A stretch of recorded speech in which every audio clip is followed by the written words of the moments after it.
Bonjour les amis, je continue mes lectures transversales.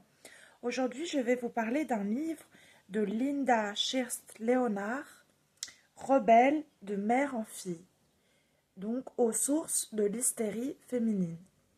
Donc c'est un livre qui va reprendre dans la notion de culture populaire toutes les figures féminines qui ont un rapport avec ce qu'on appelle l'hystérie. Donc, en fait, l'auteur Linda Shears-Leonard va explorer la notion de femme indomptée avec le lien avec la mère et la fille. Donc, elle va explorer plein de types de femmes différentes. Donc, en fait, c'est quoi la femme indomptée? Donc, dans un premier passage du livre, elle va expliquer que la femme indomptée, c'est une femme dont la parole est discréditée et rendue excentrique ou folle.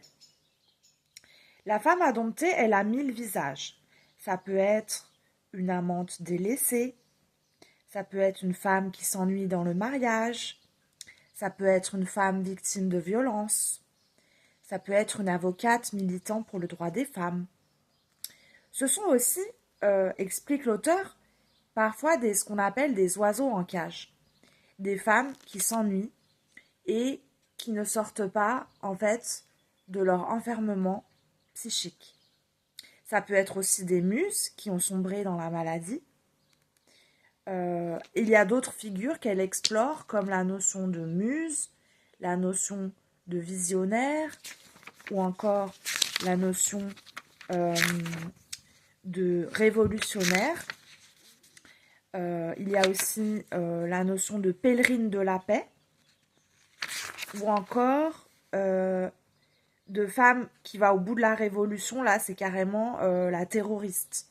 Donc là, c'est la femme qui a le vœu de pouvoir, en fait. Donc toutes ces femmes sont explorées au travers de chapitres pour chacune d'entre elles. Donc on va commencer par donc la première type de femme. Donc elle reprend en fait des figures issues de la culture populaire. Donc ça peut être Antigone, Ophélie, Électre, Macbeth, Madame Bovary, Clytemnestre, la Reine de la Nuit, dont la flûte enchantée. La femme indomptée, en fait, elle doit batailler contre le juge qui est la notion de juge intérieur, petite voix intérieure qui nous empêche de passer à l'action. Ça peut être des femmes qui reproduisent par loyauté familiale l'héritage inconscient de la mère. Elles peuvent avoir des rêves glauques où elles sont maltraitées par des hommes et le rapport à l'autorité pose problème pour ces femmes. Pour sortir de l'oiseau en cage ou du rôle de muse, il faut comprendre d'abord que la femme indomptée peut être parfois une femme en colère. Et c'est ça qui est la cause de ce qu'on appelle l'hystérie de la femme. Et en fait, la colère est transmise souvent par la mère. La mère est comme un dragon non dompté que doit combattre la fille. L'oiseau en cage, c'est la femme indomptée. C'est la femme qui, en fait, prise comme une otage des conventions sociales, ne peut plus s'exprimer et ne peut plus exprimer sa créativité. L'oiseau, dans la culture africaine, c'est la force vitale. L'oiseau, c'est le médiateur entre le ciel et la terre.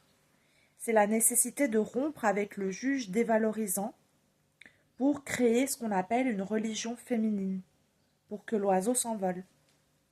Il faut passer du statut de servante de la maison, donc de femme objet, de femme instrumentalisée, au statut de servante du monde, de la communauté, de la ville.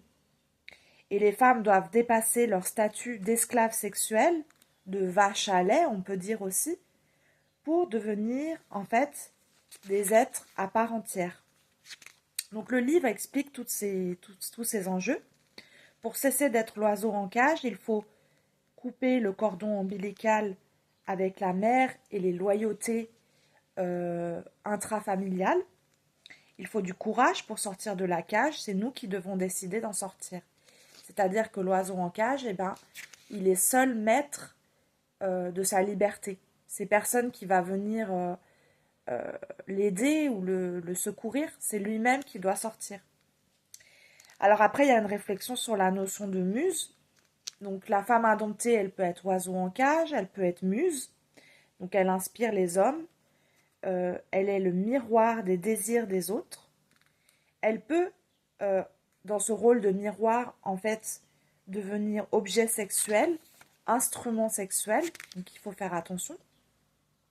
Elle inspire son mari au détriment d'elle-même. La muse est souvent artiste, elle peut parfois avoir un côté sombre, il y a les muses sombres, donc par exemple Marilyn Monroe, qui avait beaucoup d'angoisse avant de, par exemple, faire une représentation de théâtre ou une représentation de film.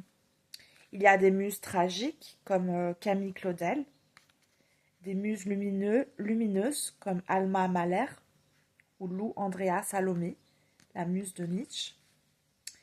Alors après, l'auteur va explorer la notion d'amoureuse rejetée. Elle est souvent une victime. Par exemple, Adèle H, la fille de Victor Hugo, qui peut avoir parfois des volontés de vengeance. Alors elle prend aussi la figure de Médée, avec Maria Callas. Maria Callas qui était une femme très romantique, très tragédienne, qui a eu beaucoup d'amants dans sa vie et qui finalement a beaucoup souffert parce qu'elle avait du talent, mais elle n'était pas très bien traitée par la gente féminine. Elle n'avait pas confiance en elle, elle était bourrée de complexes. Après, elle parle de Barbara, pareil, même destin tragique, elle cherchait toujours des hommes indisponibles pour reproduire en fait l'indisponibilité un peu freudienne qu'elle avait vécue avec sa propre mère. Donc ce sont des femmes qui parfois apparaissent comme codépendantes et pas forcément libres. Donc pour retrouver ce qu'on appelle la féminité sacrée, eh bien il faut se détacher des a priori et des réductions que nous demande la société. Alors après, elle prend d'autres figures, encore l'itinérante. Ça, c'est la femme étrange, bizarre, excentrique, méprisée par la société. Après, elle prend la figure de la pèlerine de la paix, femme qui renonce à tout pour la paix, qui parcourt le monde pour défendre des valeurs de paix, de justice, d'égalité sociale et de prospérité. Donc c'est une vagabonde, certes, mais qui milite pour de bonnes œuvres. Et la pèlerine de la paix cherche Dieu en toutes choses. Alors après, il y a une autre figure qu'elle décrit, c'est la figure de la recluse, la vieille fille, l'excentrique, qui reste chez elle et qui ne fait rien. Elle parle d'autres figures comme Rachel, militante écologique. La recluse souffre du sentiment d'abandon et de solitude. Et pour qu'elle s'en sorte, il faut qu'elle s'ouvre au silence. Alors après, il y a la figure de la révolutionnaire. Donc, cas extrême de la femme révolutionnaire, c'est la terroriste. Donc, c'est la femme qui n'a de but que d'asseoir son pouvoir. Voilà. Soif de pouvoir qui l'anime. Donc là, il y a une étude du livre Thelma et Louise. Des femmes qui s'affranchissent du pouvoir masculin. Elles deviennent libres en partant en road trip. Donc là, elles rejettent totalement le système patriarcal et elles rejettent les conventions et sont des rebelles. Après, il y a la visionnaire. Alors la visionnaire, c'est une intuitive. Par exemple, Bernadette Soubirous à Lourdes. Cassandre. Elle est très intuitive, elle fait beaucoup de rêves. Elle est médium. Et elle est jugée dangereuse parce qu'elle a des capacités psychiques extraordinaires. Et le dilemme pour la visionnaire, c'est de prendre conscience de ses dons, de prendre conscience de ses qualités et de les exploiter. Et pour la visionnaire, ce qui est difficile, c'est le conflit entre la mission personnelle et la mission interpersonnelle. Elle renonce souvent au mariage à cause de ses dons. Parce que ses dons sont tellement envahissants, sont tellement incroyables qu'elle se donne totalement à ses dons et à la cause humanitaire et humaine. Voilà. Alors là, elle parle par exemple de Anna Akhmatova, donc qui est une femme russe qui était une grande poétesse adulée dans la société. Donc là, je vais vous citer un passage de sa poésie. Or, j'ai grandi dans un silence tout brodé, de la fraîche chambre d'enfant du jeune siècle. Et si je ne chérissais pas la voix des hommes, je comprenais la voix du vent. Voilà. Donc c'est une poésie, la poésie d'Anna Akhmatova, c'est une poésie qui cherche la nature, qui célèbre la nature. Ses poèmes Le Rosaire eurent beaucoup de succès à son époque. Et en fait, c'est une femme qui était visionnaire. Voilà, donc elle est classée dans les visionnaires. Donc ce livre, pour conclure, en fait, donc on a vu beaucoup de différents types de femmes. On a vu la visionnaire, on a vu l'amoureuse indomptée, la pèlerine de la paix. On a vu la muse romantique avec, par exemple, Marilyn Monroe ou Camille Claudel. On a vu la femme qui s'affranchit de la mer, qui s'affranchit, voilà. Toutes ces femmes, donc ce sont des lectures transversales, donc c'est pas forcément des lectures de Jean-Paul II. Donc la qualité est moins intéressante que des livres religieux.